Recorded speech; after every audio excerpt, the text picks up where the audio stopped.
oração, Lucas 11, 33. Quem encontrou, diga amém. Amém. Quem não encontrou, acompanhe no telão, estarei lendo na Nova Versão Internacional. Diz assim a palavra do Deus Altíssimo: ninguém acende uma candeia e a coloca em lugar onde fica escondida ou debaixo de uma vasilha.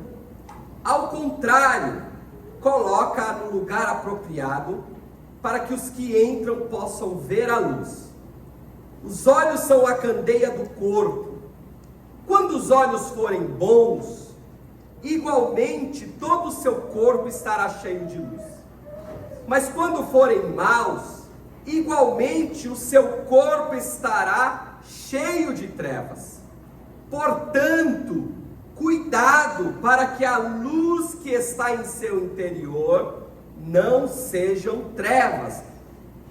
Logo, se todo o corpo estiver cheio de luz e nenhuma parte dele estiver em trevas, estará completamente iluminado. Repita isso, fala: completamente iluminado.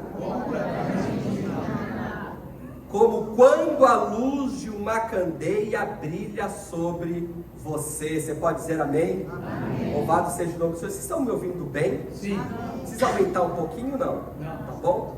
Então, glória a Deus. Amados, esse é um texto maravilhoso.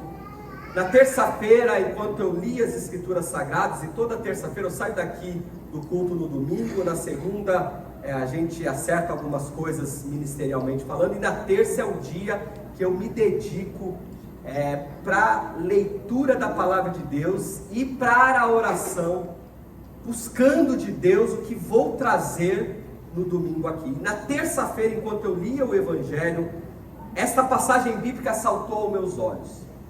E talvez seja uma passagem que você já leu. Quando eu comecei a meditar, o Espírito Santo me trouxe a profundidade do ensinamento de Jesus.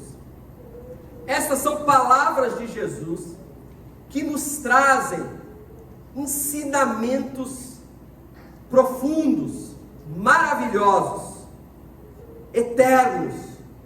Ensinamentos esse que muda a nossa perspectiva e a forma como a gente passa a se relacionar com Deus, com a vida e com as pessoas. Se a gente entender hoje as palavras de Jesus, o que Jesus está nos dizendo, certamente você vai mudar a forma como você se relaciona com Deus, com a igreja, com as pessoas, com você mesmo. É interessante, amados, que o contexto desta passagem bíblica e desse ensino de Jesus é um contexto em que Jesus está no ápice do seu ministério. Sabemos que quando Jesus inicia o seu ministério na terra, ele inicia de uma forma muito discreta. O primeiro milagre de Jesus é num casamento, numa reunião privada, onde ele transforma a água em vinho. Jesus inicia o seu ministério na beira do mar, chamando homens comuns, pescadores, cobradores de impostos para o segui-lo. É um início discreto, mas com o passar do tempo e de acordo com os milagres que Jesus vai realizando por onde passa, de acordo com seus ensinamentos que são contundentes, a multidão daqueles que passaram a seguir Jesus ia aumentando dia após dia. Onde Jesus passava, a multidão seguia. Onde Jesus estava, a multidão seguia. Existem trechos do Evangelho onde Jesus quer se esconder, onde Jesus quer passar um tempo a sós, e ele despista a multidão, e a multidão empolvorosa está atrás de Jesus, porque não querem se afastar dele. Bíblia diz que quando João Batista morre, Jesus está em luto, mas quando ele vê a multidão sedenta, ele diz: são como ovelhas que precisam de um pastor, e Jesus continua ensinando a multidão. É interessante, amados, que o contexto ao qual Jesus traz esse ensinamento é um contexto cuja multidão vai se multiplicando. Se nós observarmos, se tiver com a sua Bíblia aberta, você vai ler aí no versículo 29 dessa passagem, que a multidão ia aumentando. E quando essa multidão aumenta, Jesus profere uma palavra de admoestação contra a multidão. Ele vai dizer: esta geração é uma geração perversa. Olha o que Jesus está dizendo: existe uma multidão o seguindo, existe uma multidão querendo ver e receber os seus milagres, mas Jesus está dizendo: esta multidão é uma multidão perversa, este povo é perverso. E Jesus vai explicar por que ele está sentenciando o povo, qualificando o povo como um povo que é perverso. Ele vai dizer: Salomão se levantou e veio uma rainha de longe, a rainha de Sabá, percorreu muitos quilômetros para ouvir a sabedoria de Salomão, porque reconheceu em Salomão uma sabedoria divina. Jesus continua dizendo no contexto: se levantou Jonas o profeta, e os ninivitas ouviram e receberam a sua palavra.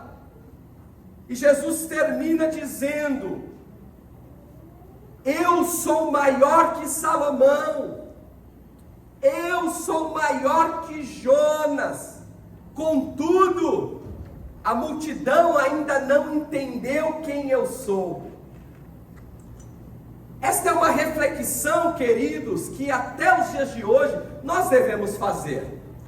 Jesus está dizendo: existe uma multidão que me cerca, que me segue, que está atrás de milagres, mas ainda não entendeu quem eu sou. Não tiveram a capacidade de discernir. Certa feita, Jesus reúne os discípulos e pergunta para esses discípulos: o que o povo diz que eu sou? E os discípulos vão dizer: eles acham que você é um profeta, como Jeremias, como Elias, como João Batista, é um grande profeta. E vocês, Jesus torna a perguntar a esses discípulos: e vocês, quem vocês acham que eu sou? E somente um dos 12 se levanta, este é Pedro, e vai dizer: tu és o Cristo, o Filho do Deus vivo.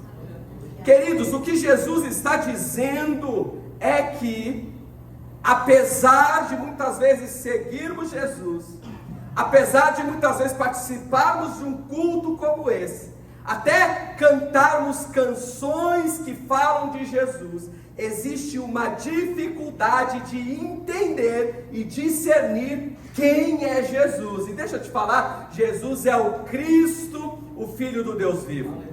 Jesus é o caminho, a verdade e a vida, e não existe salvação apartado dele. Se você deseja a vida eterna, o caminho é Jesus. Se você deseja a libertação para a sua vida, a libertação é Jesus. Se você deseja viver uma vida plena, esta vida plena é uma pessoa, essa pessoa tem um nome, e o nome dele é Jesus. Jesus é tudo o que nós precisamos, amados. E Jesus vai dizer, observem, versículo 34, a candeia do corpo são os olhos.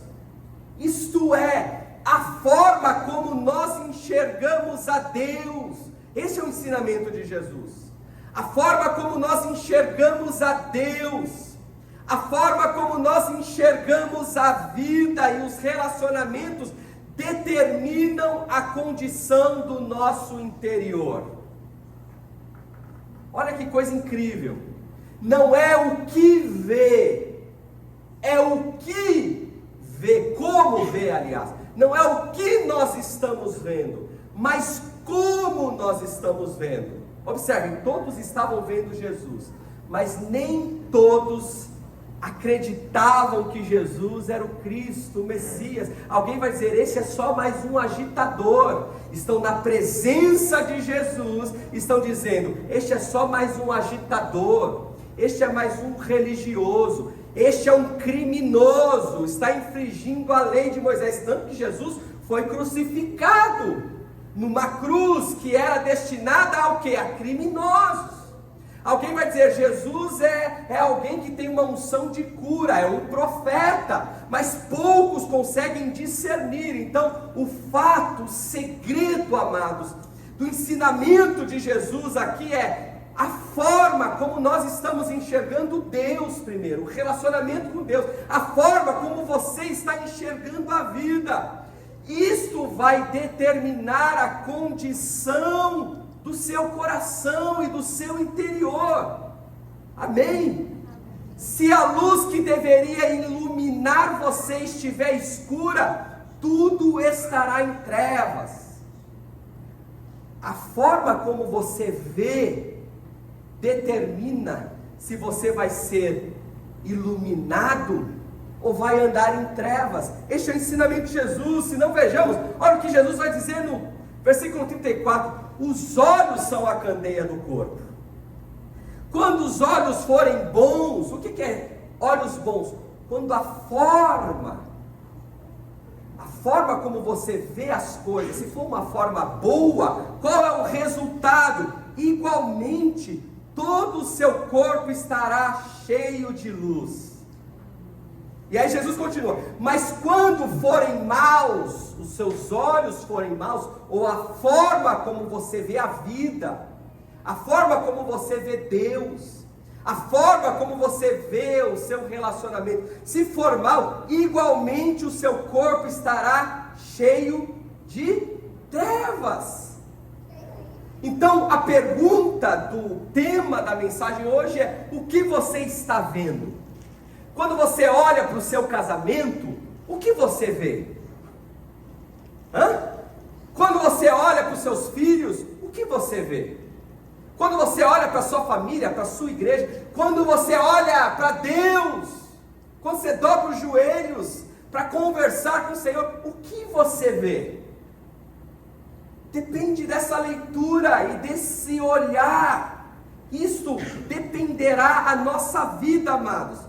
Versículo 35, Jesus começa: portanto, cuidado para que a luz que está em seu interior não seja trevas. Isso é profundo, amados. Jesus está nos admoestando, nos advertindo, dizendo: cuidado para que a luz que está em você não sejam trevas. Isto é, a gente que recebeu o Espírito Santo de Deus, nós somos templos do Espírito, sim ou não? Amém. Já aprendemos isso aqui, sim ou não? Amém. Somos templos do Espírito Santo. Quando nós decidimos a nossa vida por Jesus, um dia que você levantou sua mão e disse: eu quero andar com Jesus, a palavra nos afirma que o Espírito Santo de Deus passa a habitar em nós. Ele estará com vocês e em vocês. Isso significa dizer o seguinte: nós temos um tesouro dentro de nós, o nosso corpo está iluminado, mas Jesus está dizendo: cuidado para que a luz que está dentro de você não vire trevas. E como isso pode acontecer? De acordo com a forma que eu vejo as situações e a vida. Versículo 36, logo, se todo o corpo estiver cheio de luz, olha que coisa linda, quem quer viver isso? Quem quer viver isso? Logo, se todo o corpo estiver cheio de luz e nenhuma parte dele estiver em trevas, estará completamente iluminado, como quanto a luz de uma candeia brilha sobre você. Aleluia! Como é que você tem visto a vida, amados? É um retrato de uma mulher no supermercado que perde um filho. Você já viu essa cena?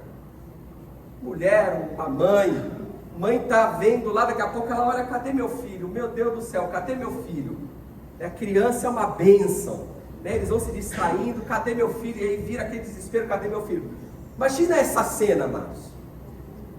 ela pode ser interpretada ou vista de vários ângulos, de perspectivas diferentes. Alguém pode olhar e falar: que mãe desleixada, como é que pode perder o próprio filho no mercado? Sim ou não?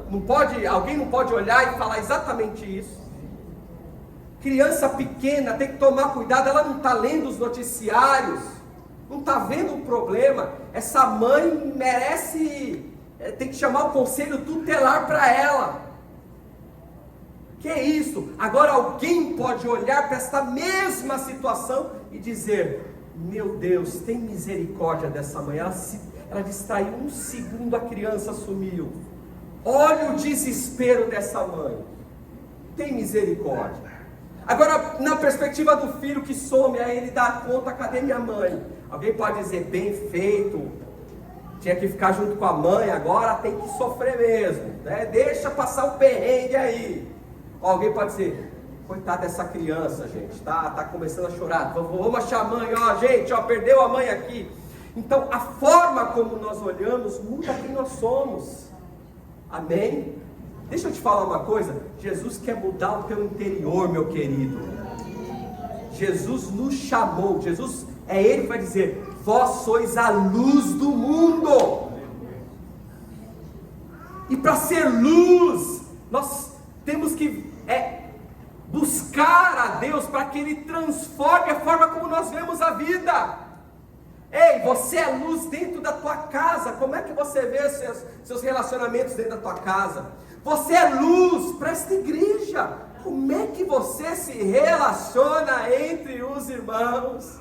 Jesus te chamou para ser luz lá no teu trabalho. Como você está visualizando, com quais lentes você tem visualizado o teu negócio, o teu trabalho? Isso muda a vida. Amém? Faz sentido, amados? Isso muda a vida. Agora eu quero falar 3 coisas rapidinho para a gente ir embora.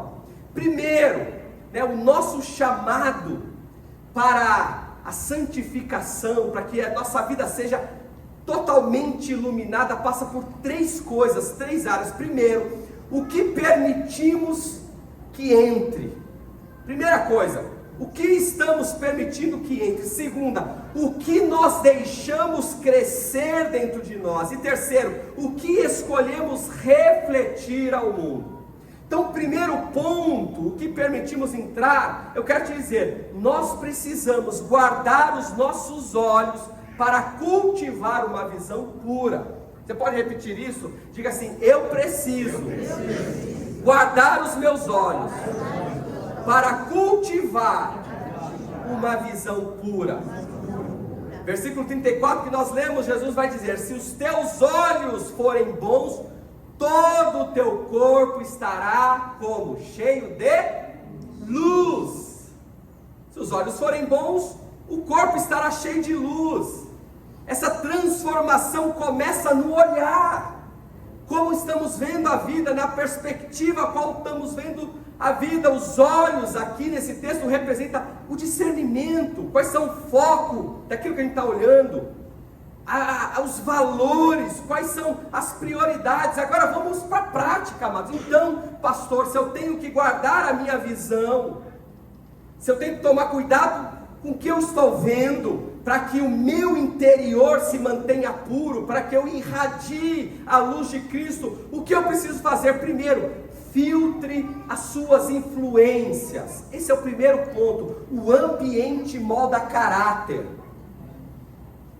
Onde você acessa, com quem você fala, quais são as mídias que você utiliza, quais são as rodas de conversa que você tem frequentado, quais são esses ambientes. Outro dia eu ouvi uma jovem dizendo: se eu sou cristã, eu devo viver como cristã. Se o meu estilo de vida não estiver afetando a vida dos meus amigos e as pessoas que estão à minha volta, se o meu estilo não estiver influenciando-os, não é lugar para eu estar. Porque se você não influencia, você será influenciado. E essa leitura leitura com olhos bons, cheios do Espírito Santo, começa a infiltrar as influências. Mas não só isso, também em treinar o olhar para ver como Jesus vê. Diga assim: além de filtrar as influências, eu preciso treinar o meu olhar. Diga assim: com a ajuda do Espírito Santo, para ver como Jesus vê.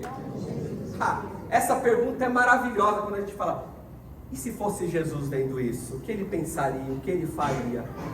Como ele lidaria com essa situação? Amados, nós estamos aqui para cada dia caminharmos e sermos mais parecidos com Jesus.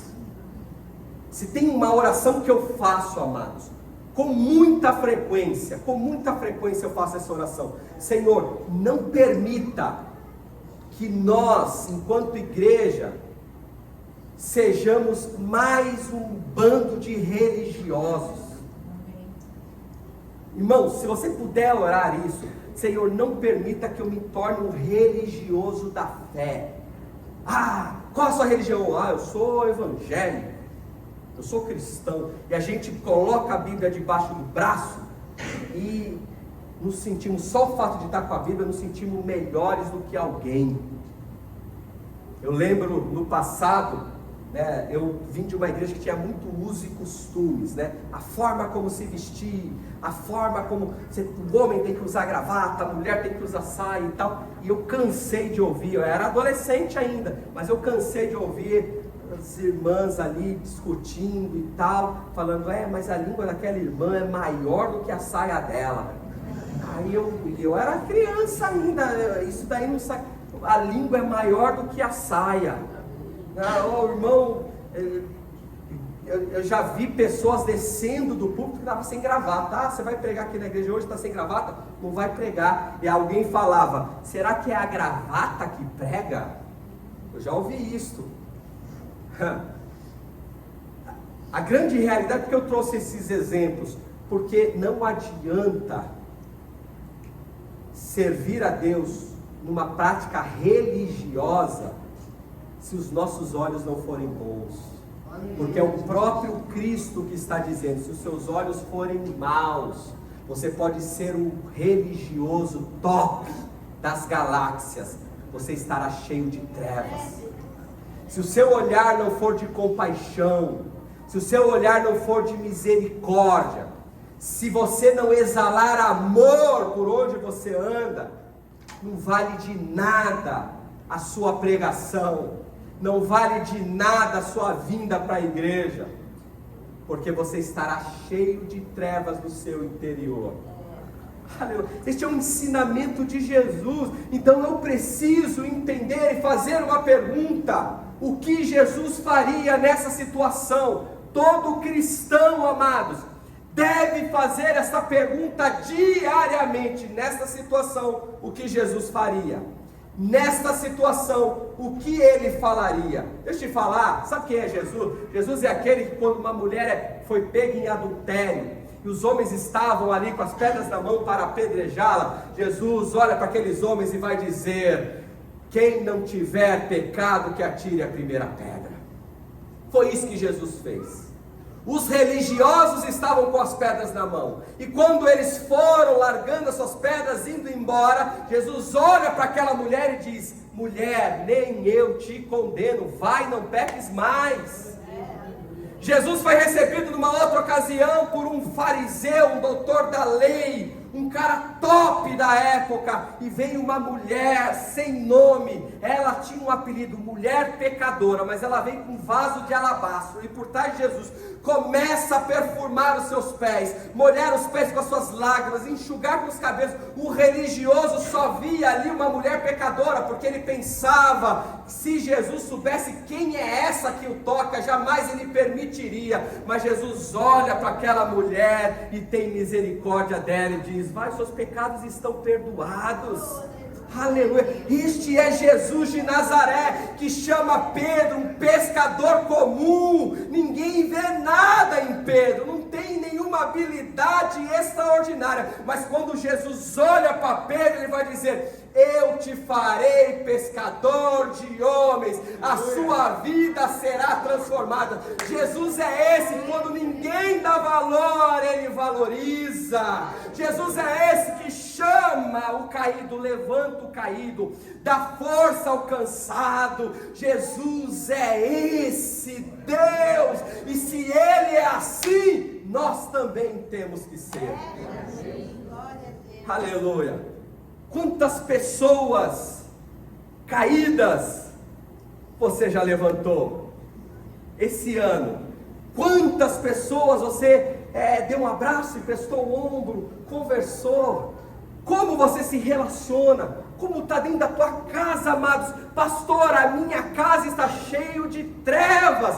Deixa eu te falar com todo amor no meu coração. Não é a sua casa que está cheio de trevas, é o seu coração, é o seu interior, porque todas as vezes que você chega lá, você só consegue ver coisa ruim, você só consegue ver problema. Comece a ver Jesus dentro da tua casa, comece a ver as qualidades das pessoas com as quais você se relaciona, em vez de ver os defeitos, meus queridos. A vida muda, os olhos são a candeia do corpo, amém?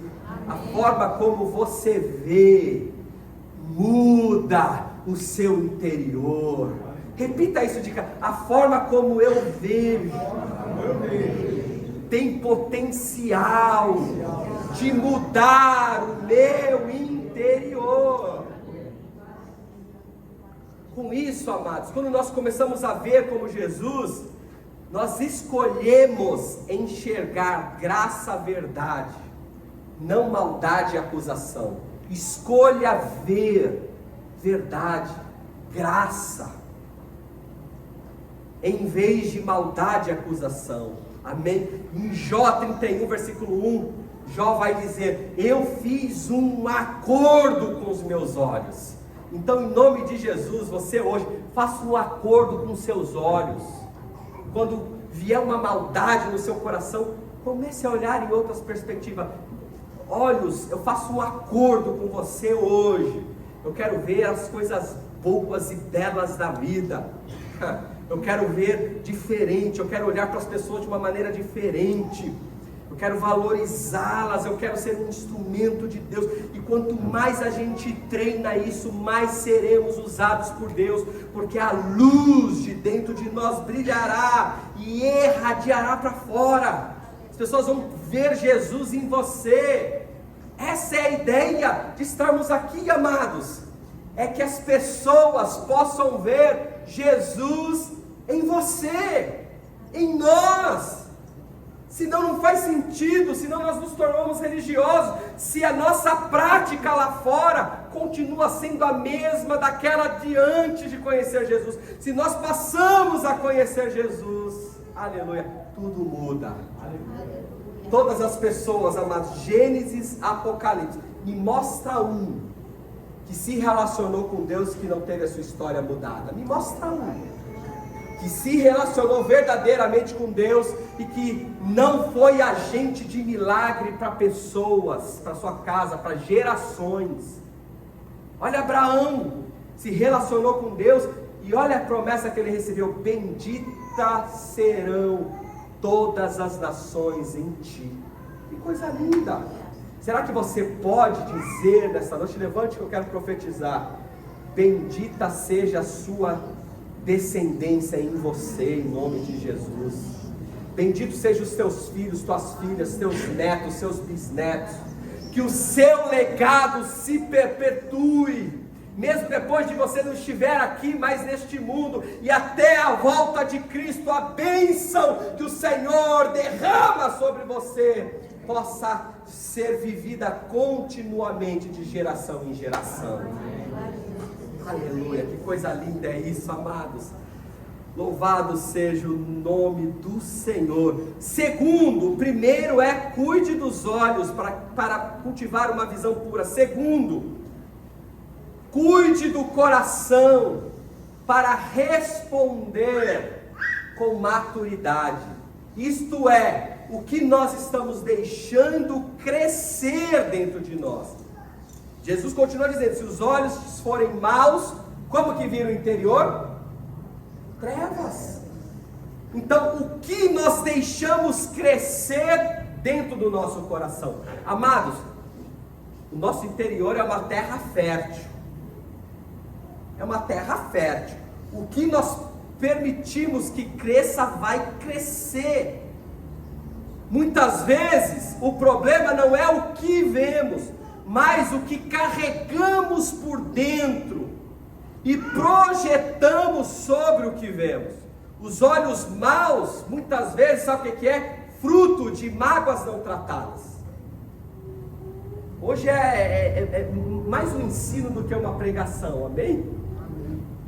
Por que então eu vejo as coisas por perspectivas que não são aquelas que Deus quer que eu veja? Porque talvez existem mágoas não tratadas dentro de você. Talvez o seu coração esteja cheio, e às vezes é difícil admitir isso, amados, cheio de orgulho, cheio de inveja, cheio de comparação, filtros emocionais distorcidos. Tudo isso faz com que os nossos olhos não sejam bons. Então, como a gente resolve isso? Primeiro, fazendo uma análise. Quais são os sentimentos que estão norteando o meu coração? Aí você vai descobrir, eu estou cheio de mágoa. É por isso que eu não consigo ver essa pessoa com bons olhos. Estou cheia de ressentimento. Eu estou cheio de orgulho, é o meu eu. E aí eu não consigo me relacionar com fulano ou com ciclano. Talvez seja inveja, comparação, insegurança, filtros emocionais distorcidos. Você se olha no espelho, a sua autoestima está lá embaixo. Como nós resolvemos isso, pastor Héctor? Primeiro, confesse os seus ressentimentos. Confesse, não guarde para você. Confesse primeiramente para Deus, conversa com o Senhor, tete a tete, oração. Irmãos, que o Senhor possa te livrar da oração religiosa, aquela que tem começo, meio e fim, aquela que você fica escolhendo palavras para falar. A oração mais difícil que eu faço, sabe qual que é? Essa de cima do altar. Porque essa de cima do altar, vocês estão me ouvindo. E às vezes eu estou orando, escolhendo quais são as palavras que eu preciso proferir aqui. Essa é a oração mais difícil. Não vá por esse caminho. Converse com o Senhor. Derrame a sua alma. Você precisa confessar. Às vezes é difícil dizer para Deus: Deus, eu sou uma pessoa orgulhosa. Senhor, eu estou cheio de mágoa, eu sou dodói. Às vezes é difícil falar. Você já falou assim com o Senhor? Às vezes até com Deus, que é no secreto, é difícil, né? Estou cheio de mágoa, Senhor, eu estou com uma inveja daquele irmão. Estou com uma inveja.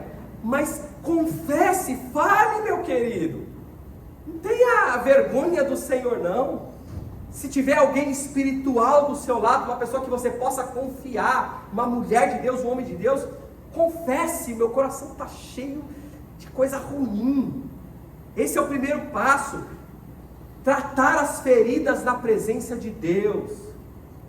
Que você seja capaz de tratar as suas feridas na presença de Deus. E por último, submeter o seu emocional ao trabalhar do Espírito Santo.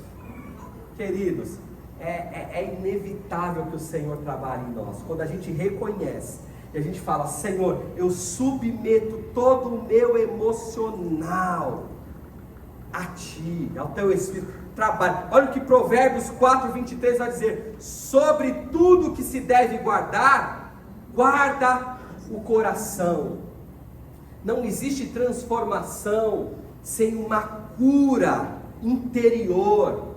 E a cura interior, o que vai fazer com você? Te dará maturidade emocional. Em nome de Jesus, levante a mão que você tenha maturidade emocional. Em nome de Jesus. Em nome de Jesus, que você amadureça. Por último, já vamos terminar. Enche o teu coração com a luz da palavra de Deus e de Cristo. Isto é, o que nós escolhemos refletir ao mundo. Versículo 35 que nós lemos: Jesus alerta: Cuidado para que a luz que está em você não seja o quê? Trevas. Não basta não ver o mal. Aleluia. É preciso encher-se diariamente da luz de Cristo. Um tecladista vem me ajudar para a gente terminar, senão eu vou embora. Aleluia. Eu vou embora, digo assim, já li até o versículo 36, vou até o 47. Amém? Louvado seja o nome do Senhor. Amados, nós precisamos nos encher da palavra de Deus. Nós precisamos nos encher de Cristo. Esse é um chamado hoje para a igreja bendita do Senhor.